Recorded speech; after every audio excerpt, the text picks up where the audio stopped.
Hello dear friends, subscribers and guests of my channel. In this video I want to show and tell you how to increase font size on Safari on iPhone. Please put your like, subscribe to my channel and share this video with your friends. Let's get started. So first we need to go to settings. After that you need to scroll down and click Control Center.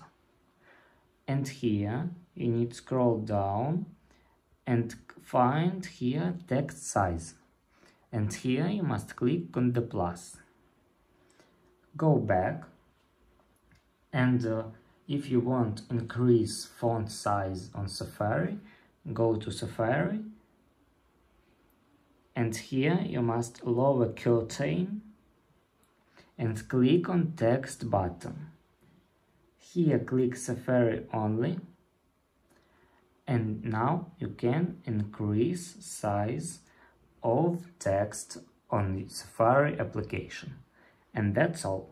If you enjoyed this video and found it helpful, please put your like, subscribe to my channel and share this video with your friends. Bye bye everyone.